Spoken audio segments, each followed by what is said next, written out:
Communiqué officiel. Le président de la République, chef de l'État, commandant suprême de forces armées de la République démocratique du Congo et de la police nationale congolaise, a présidé ce samedi 29 octobre 2022 à la Cité de l'Union africaine à Kinshasa, une réunion élargie du Conseil supérieur de la défense. Il a été question de faire le point de l'évolution de la situation sécuritaire dans le Nord Kivu, marquée particulièrement par une série d'attaques et l'occupation de quelques localités congolaises dans les territoires de Rutshuru par le M23 appuyé par l'armée rwandaise. À la lumière des différents rapports recueillis sur terrain, dont celui du Centre conjoint des opérations, équipé des drones de surveillance, il a été observé ces derniers jours une arrivée massive des éléments de l'armée rwandaise pour appuyer les terroristes du M23 en vue d'une offensive générale contre les positions de forces armées de la République démocratique du Congo. Le Conseil supérieur de la défense a rappelé que cette offensive du M23, appuyée par l'armée rwandaise, vient de porter un énième coup au processus de paix de Nairobi et de Luanda engagé depuis plusieurs mois. Cette aventure criminelle et terroriste a rencontré une farouche résistance de forces armées de la République démocratique du Congo, déterminées à défendre la patrie jusqu'au sacrifice suprême. Ces affrontements ont provoqué un déplacement massif de plusieurs milliers de nos compatriotes, rendant encore plus difficile une situation humanitaire déjà préoccupante. Au regard de faits qui précèdent, le Conseil supérieur de la défense demande au gouvernement 1. D'expulser dans les 48 heures suivant sa notification M. Vincent Karega, ambassadeur plénipotentiaire du Rwanda en poste en République démocratique du Congo.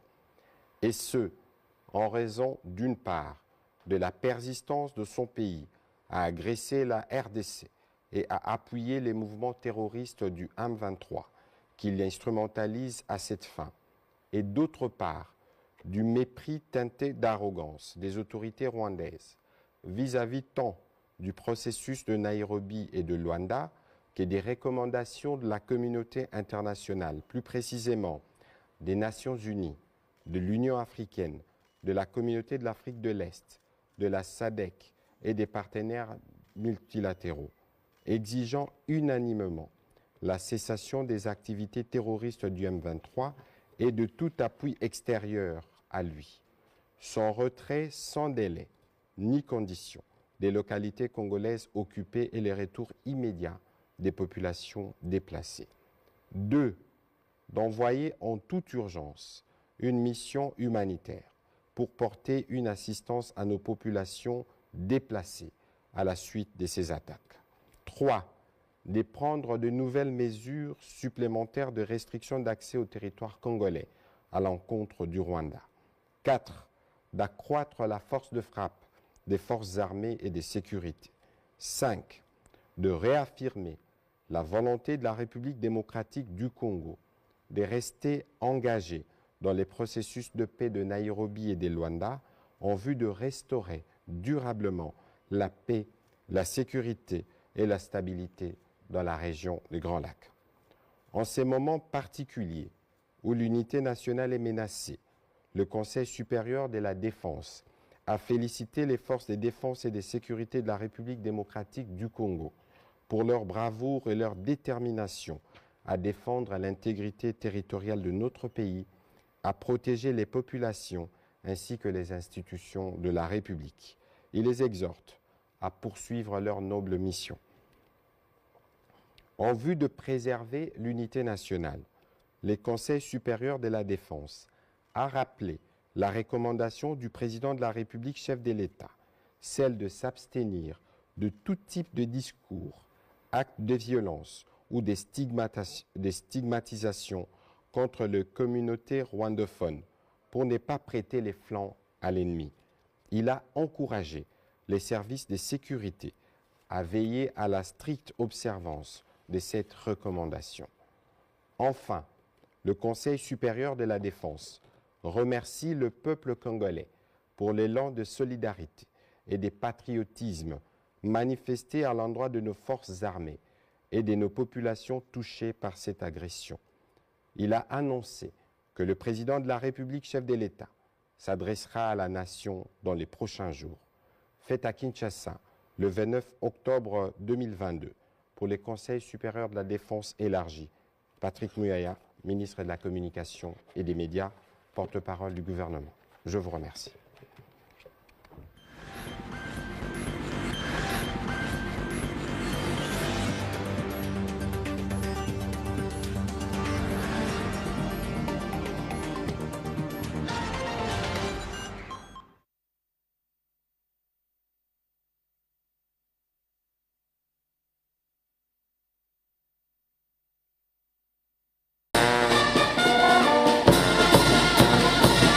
« 62 stagiaires, dont 42 officiers supérieurs et subalternes ainsi que 20 sous-officiers recyclés par les formateurs américains sur la construction, maintenant des infrastructures militaires et des engins de travaux ont reçu le vendredi 28 octobre 2022 au corps des génies militaires leur brevet de fin de formation des mains du général-major Kipongo Bora Théophile, sous-chef d'état-major en charge des logistiques, représentant personnel des chefs d'état-major général empêchés. Dans son mot de circonstances, le général-major Ndanga Uzuda Bruno, commandant corps génie, a rendu grâce à Dieu pour l'aboutissement heureux de cette troisième session de formation dispensée par le formateur de l'agence américaine.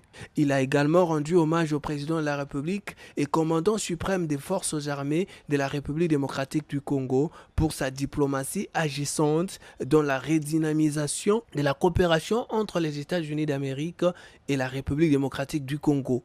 Le commandant corps génie a lancé un message à tous les personnels militaires féminins de s'y intéresser énormément pour le développement du pays et s'engager dans ce domaine pour leur contribution. Cette cérémonie s'est déroulée en présence du représentant de l'ambassadeur des États-Unis, des autorités politico-administratives et militaires et a été sanctionnée par un défilé des troupes et la présentation des matériels didactiques offerts au corps des génies militaires des forces armées de la République démocratique du Congo dans le cadre de la coopération militaire entre les deux pays.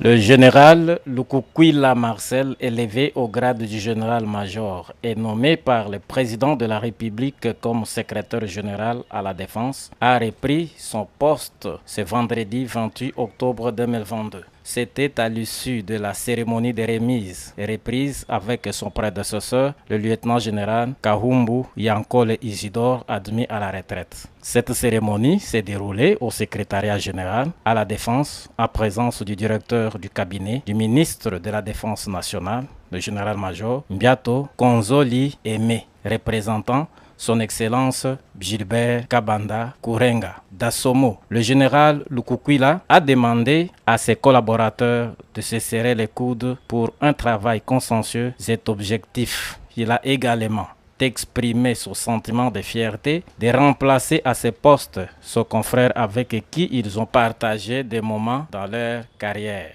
Pour sa part, le lieutenant-général Kahumbu a exprimé sa gratitude à ceux qui l'ont accompagné à l'exercice de ses fonctions. Je suis heureux de vous recevoir avec tous les collaborateurs avec qui j'ai partagé le travail pendant les 2 ans que je viens d'accomplir à la tête du secrétaire général de la Défense. Comme il est de coutume, et c'est la loi de la nature, toute chose, il faut considérer la fin. Nous avons vécu et nous sommes arrivés aussi à la fin. Nous glorifions d'abord le Seigneur Dieu qui a fait que nous puissions arriver à ces jours vivants avec énergie et de pouvoir quitter la carrière honorablement. La cérémonie s'est clôturée par une séance de prise de photos souvenirs.